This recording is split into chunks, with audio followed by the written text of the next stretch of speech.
Hello मित्र, आज हम आपको गरुड़ पुराण के प्रथम अध्याय के बारे में बताएंगे कि किस प्रकार से यमलोक में दुष्ट प्राणियों को कौन सी यातनाएं दी जाती हैं और किस प्रकार से व्यवहार किया जाता है। तो चलिए मित्रों, वीडियो को शुरू करते हैं। धर्मदृढ़ बद्धमूलो वेदस्कंध पुराण शाखाढ़ कृतु कुसुमो मोक्षफलो मधुसूदन पाद पूजयति नैमिषेनिमिष क्षेत्रे ऋष्यः शौनकादयः 17 स्वर्गाय लोकाय सहस्त्रस्ममासत्। प्राचीन समय की बात है कि नैमिषारण्य क्षेत्र में शौनक आदि ऋषियों ने अनेक महर्षियों के साथ 7,000 वर्ष पर्यंत चलने वाले यज्ञ को प्रारंभ किया था, जिससे उन्हें स्वर्ग की प्राप्ति हो सके। उस क्षेत्र में सूत जी पधारे तब ऋषियों ने उनका बहुत आदर सत्कार किया। क्योंकि सूत जी पौराणिक कथा कहने में सिद्धहस्त थे और उन्होंने विभिन्न रूपों से अनुभव प्राप्त किया हुआ था, इसीलिए सारे ऋषियों ने उनसे कहा, आप हमें इस संसार, भगवान, यमलोक तथा दूसरे शुभ अशुभ कर्मों के बारे में बताए, जिससे मनुष्य किस रूप को प्राप्त होता है, इसका ज्ञान हमें देने की कृपया करे। सूत जी ने कहा, इस संसार जगत के निर्माता भगवान विष्णु है। वो जल में रहते हैं, इसीलिए उनका नाम नारायण है। वह लक्ष्मी जी के पति है। भगवान विष्णु ने हर युग में भिन्न भिन्न अवतार धारण करके पृथ्वी पर जन्म लिया है, ताकि वह अधर्म का नाश कर सके और पृथ्वी की रक्षा कर सके। भगवान विष्णु ने राम का अवतार लिया और लंका के राजा रावण का वध करके अधर्म को खत्म किया। उन्होंने नरसिंह रूप में राजा हिरण्यकश्यप का वध करके भक्त प्रहलाद एवं दूसरे प्रजा की रक्षा की। भगवान विष्णु ने वराह रूप में भी अवतार लिया ताकि पृथ्वी का उद्धार कर सके और फिर मत्स्य रूप में अवतार लिया। वेद व्यास जी भगवान विष्णु के ही अंश है। वेद व्यास जी ने यह पुराणों की रचना की है। कहा जाता है कि एक सर्वोत्तम वृक्ष भगवान विष्णु है, उसकी दृढ़ मूल धर्म है, उसकी शाखाएं वेद है। उस वृक्ष के फूल रूप में यज्ञ को माना गया है और फल के रूप में मोक्ष को माना गया है। वह सर्वोत्तम वृक्ष रूपी भगवान विष्णु ही सारे फल और मोक्ष को देते हैं। एक समय पर पार्वती जी ने भगवान शिव से पूछा था, आप खुद ही एक भगवान है, इस संसार के रचयिता है, तो आप किसका ध्यान करते रहते हैं? यह सुनकर भगवान शिव ने कहा, मैं देवों और ऋषियों का ध्यान करता हूँ, उसमें विष्णु ही श्रेष्ठ है। इस संसार में परम ब्रह्म भगवान नारायण विष्णु है और उन्हीं का चिंतन करता हूँ। भगवान विष्णु ही अनेक रूप में अवतार लेने वाले परम ब्रह्म है। भगवान विष्णु ही अनेक रूप में पृथ्वी पर अवतार लेकर अधर्म का नाश करके धर्म की स्थापना करते हैं। इस प्रकार भगवान शिव ने पार्वती जी को भगवान विष्णु की महिमा बताई थी। तब ऋषियों को दूसरी बातें जानने की उत्सुकता हुई। ऋषियों ने सूत जी से कहा, हे प्रभु, आपने भगवान विष्णु के श्रेष्ठता के बारे में हमें जो भी ज्ञान दिया वह अत्यंत भयमुक्त करने वाला ज्ञान है। इसके अतिरिक्त आप हमें यह बताइए कि इस सृष्टि में आने के बाद भोगने वाले दुख और कष्ट को नाश कैसे किया जाता है। कृपा करके इसका उपाय हमें बताइए। आपके पास इस लोक एवं परलोक के दुखों का निवारण करने का ज्ञान है। हम यह जानना चाहते ही है कि यमराज के मार्ग तक पहुंचने में मनुष्य को किस प्रकार की मुसीबतों का सामना करना पड़ता है। सूत जी ने कहा, एक समय पर गरुड़ जी ने भी ऐसा प्रश्न भगवान विष्णु से किए थे। उस समय भगवान ने जो भी ज्ञान दिया था वह ज्ञान मैं आप लोगों को दूंगा। यम का मार्ग बहुत कष्ट वाला है, किंतु आप अगर अपने कल्याण के लिए यह जानना चाहते हैं तो मैं आप लोगों को इसके बारे में बताता हूँ। गरुड़ जी ने जब भगवान विष्णु से पूछा था कि आपके नाम की आराधना करना तो अत्यंत सरल है, आपकी भक्ति करने के उपरांत भी मनुष्य नरक में क्यों जाता है? आपकी भक्ति के भिन्न भिन्न मार्ग और गतियां हैं, फिर भी मनुष्य जब आपकी भक्ति से वंचित रह जाता है तो उसे यह दुर्गम मार्ग कैसे मिलता है और इसके कष्ट क्या हो सकते हैं? पाप करने वाले पापियों की किस प्रकार दुर्गति होती है और किस रूप में उनको नरक मिलता है? आप मुझे कृपा करके बताएं। ऐसे पूछने पर भगवान विष्णु ने गरुड़ जी को कहा, हे गरुड़, मैं तुम्हें यम के मार्ग का ज्ञान देता हूँ। इसी मार्ग से पापी लोग यमलोक को प्राप्त करते हैं। इसका वर्णन अत्यंत भयानक है। जो मनुष्य उग्र स्वभाव के होते हैं, धन और मर्यादा का ज्ञान जिसमें नहीं है, जिनको संसार में मोह माया है, वो मनुष्य अपवित्र होते हैं और वही नरकलोक में जाते हैं। दानवीर मनुष्य मोक्ष को प्राप्त करते हैं और पापी लोग कष्टपूर्वक यम की पीड़ा भोगते हुए नरक में जाते हैं। दुष्ट और पापी लोगों को इस संसार में किस प्रकार के दुख मिलते हैं, उनकी मृत्यु किस प्रकार होती है, उसका ज्ञान मैं तुम्हें देता हूँ। इस संसार में जब मनुष्य जन्म लेता ही है, तब वह अपने पूर्व जन्म के कर्मों के हिसाब से इस जन्म में शुभ अशुभ फल भोगता है। बुरे कर्मों के प्रभाव से व्यक्ति को रोग हो जाता है, परेशानियां और रोग से पीड़ित वह व्यक्ति निराश हो जाता है। व्यक्ति कितना भी बलवान हो, युवावस्था में उसके पत्नी पुत्र होने के बावजूद वह अचानक से भयभीत होने लगता है, काल उसको घेर लेता है। वृद्धा अवस्था में व्यक्ति को मृतक के समान रहना पड़ता है, घर के लोगों के द्वारा अपमानित होता है और अपमानजनक आहार लेता है। आहार लेने की शक्ति कम हो जाती है और इसकी वजह से चलने फिरने की शक्ति भी कम हो जाती है। कफ के कारण स्वर्ण नलियाँ चल नहीं पाती, स्वास्थ्य बिगड़ने लगता है, खटिया पे पड़ा रहता है, मृत्यु के निकट आ जाता है। मृत्यु के निकट आने पर देवता जैसे मनुष्य की दृष्टि भी दिव्य हो जाती है। मरते समय पापी के पांचों तत्व अपने स्थान छोड़ देते हैं और उसका एक क्षण भी मुश्किल से बीतता है। मनुष्य को इतनी पीड़ा होती है जितनी बिच्छू के काटने से होती है। शव को ले जाते समय राम नाम सत्य है क्यों बोला जाता है। यमदूतों के भय से उसके मुंह से जाग और लार गिरने लगती है। ऐसे ही पापियों के प्राण जब निकलते हैं तब उनको यमदूत मिलते हैं। यमदूत के लाल नेत्र होते हैं और मुख भयानक होता है। उस समय यमदूत अत्यंत क्रोधित होते हैं और उनके हाथ में पाश और दंड होता है और वह दांत को पिसते हैं। उनके मुख काले और नख विशाल होते हैं। उनको देखकर प्राणी भयभीत होकर मलमूत्र का त्याग करने लगता है। ऐसी अवस्था में जीव शरीर से निकल जाता ही है और मोह में अपने घर को देखता है और उसी समय यमदूत उसे पकड़ लेते हैं। यमदूत उसे गले में रस्सी बांधकर ऐसे ले जाते हैं जैसे गुनहगार को सिपाही राजा के पास ले जाते हैं। वे यमदूत मनुष्य को मार्ग में नरक के भयानक दुख और तकलीफों के बारे में बताते हैं और धमकियां भी देते हैं। यमदूतों की ऐसी कठोर वाणी को सुनता है और तड़पता है। भय से तड़पता वह मनुष्य अपने पापों को याद करते हुए उस मार्ग से जाता है। कुत्ते मार्ग में उसे काटते हैं, उस मार्ग में उसे खाने को खाना और पानी नहीं मिलता। सूर्य की तेज गर्मी में चलना पड़ता है। यमदूत उसे मार्ग में कूड़े से मारता है और घसीट कर ले जाते हैं। इस प्रकार अत्यंत पीड़ा सहकर वह अंधकार में यमलोक में पहुंच जाता है। वहां उसे उसके पापों का फल मिलता है। यमराज उसे घोर नरक की यातना देकर फिर से मनुष्य लोक में भेजते हैं। अपने पुत्रों द्वारा दिए गए पिंड और दान को वह जीव खाता है, पर फिर भी पापी जीव होने के कारण उसकी तृप्ति नहीं होती। जिस मनुष्य का पिंड दान नहीं होता वह प्रेत योनि में रहकर निर्जन वन में दुखपूर्वक भ्रमण करते हैं। यम की यातना भोग बिना जीव को मनुष्य के रूप में जन्म नहीं मिलता और वह अन्य योनियों में भटकता रहता है।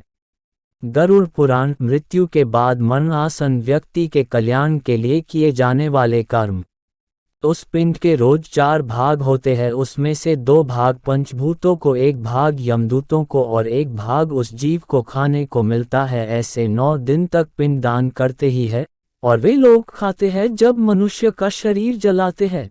उसके बाद उनके पुत्र जो पिंडदान 9 दिन करते हैं उसे उस जीव को 10वें दिन देह मिलता है। वह जीव को देह आकार यमलोक मार्ग में अपने कर्मों को भोगना पड़ता है। अब किस तरह से 10 दिनों के पिंड से शरीर बनता है उसे बताता हूँ।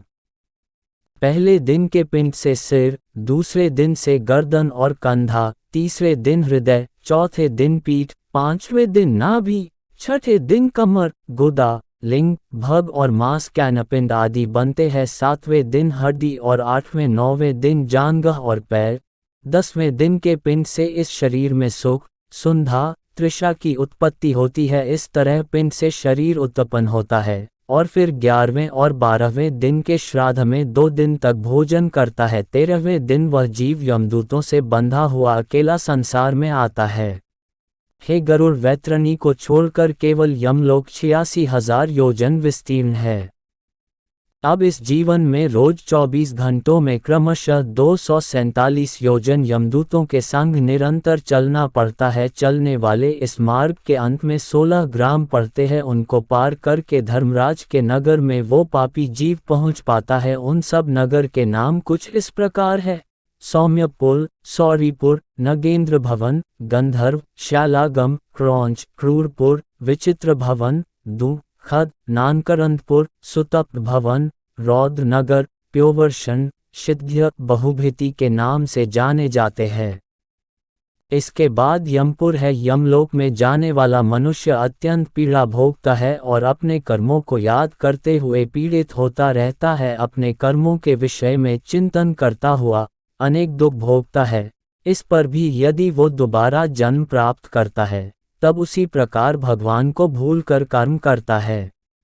प्राचीन समय की बात है कि नैमिषारण्य क्षेत्र में शौनक आदि ऋषियों ने अनेक महर्षियों के साथ 7,000 वर्ष पर्यंत चलने वाले यज्ञ को प्रारंभ किया था, जिससे उन्हें स्वर्ग की प्राप्ति हो सके।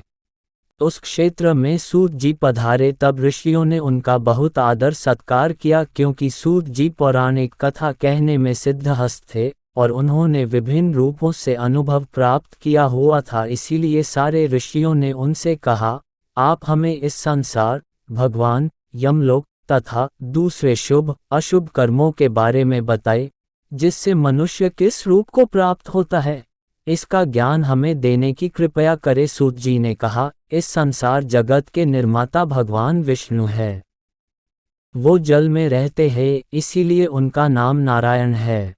वह लक्ष्मी जी के पति है। भगवान विष्णु ने हर युग में भिन्न भिन्न अवतार धारण करके पृथ्वी पर जन्म लिया है, ताकि वह अधर्म का नाश कर सके और पृथ्वी की रक्षा कर सके। भगवान विष्णु ने राम का अवतार लिया और लंका के राजा रावण का वध करके अधर्म को खत्म किया। उन्होंने नरसिंह रूप में राजा हिरण्यकश्यप का वध करके भक्त प्रहलाद एवं दूसरे प्रजा की रक्षा की। भगवान विष्णु ने वराह रूप में भी अवतार लिया ताकि पृथ्वी का उद्धार कर सके, और फिर मत्स्य रूप में अवतार लिया।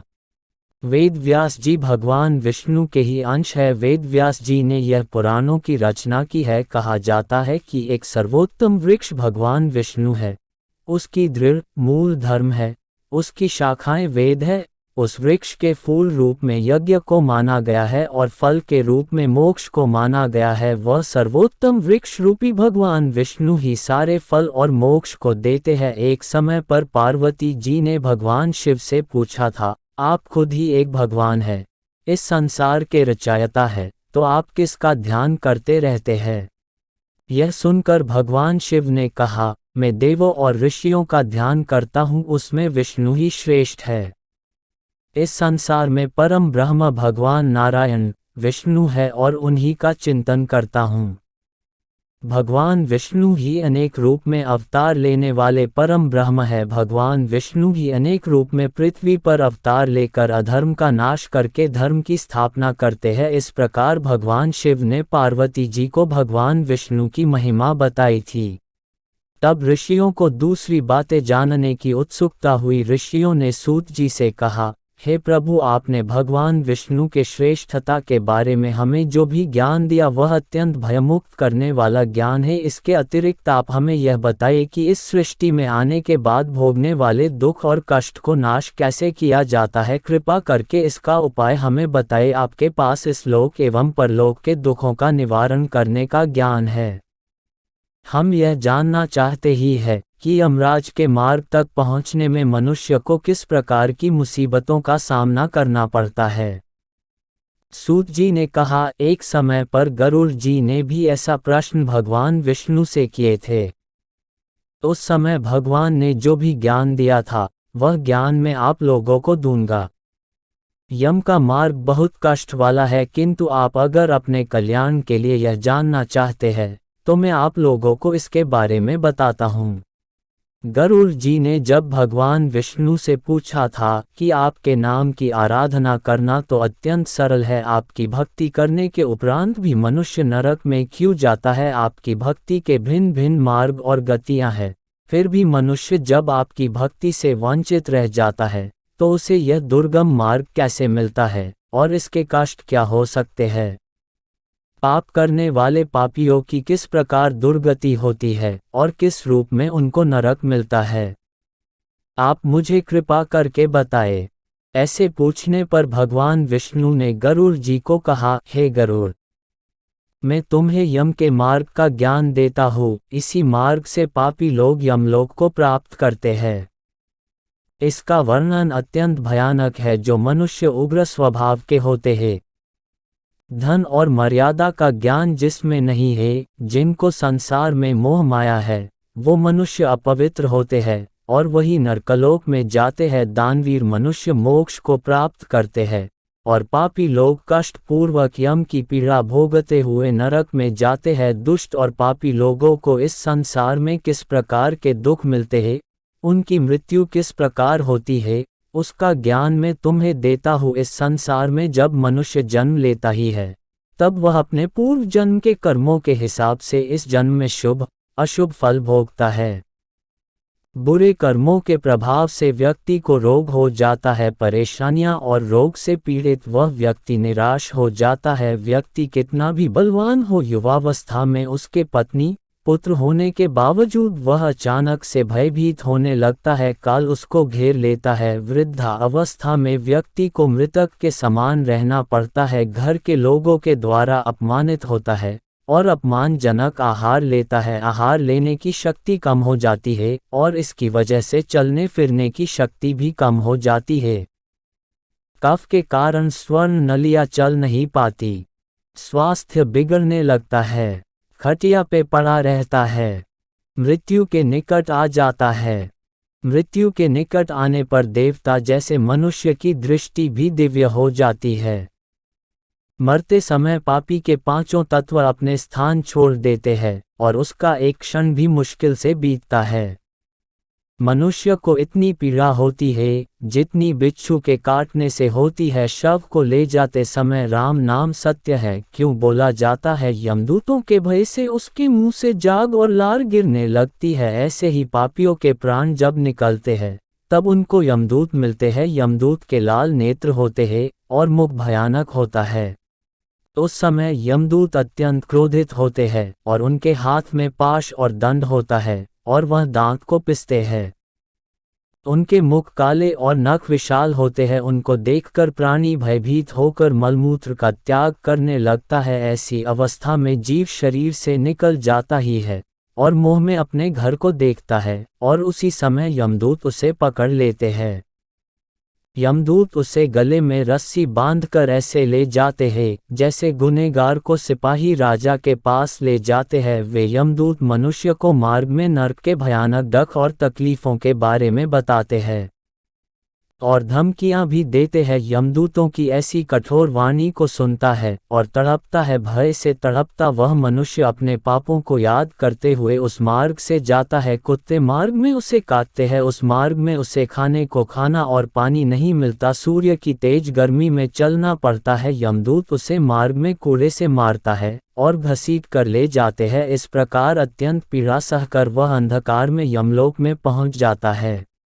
वहां उसे उसके पापों का फल मिलता है। यमराज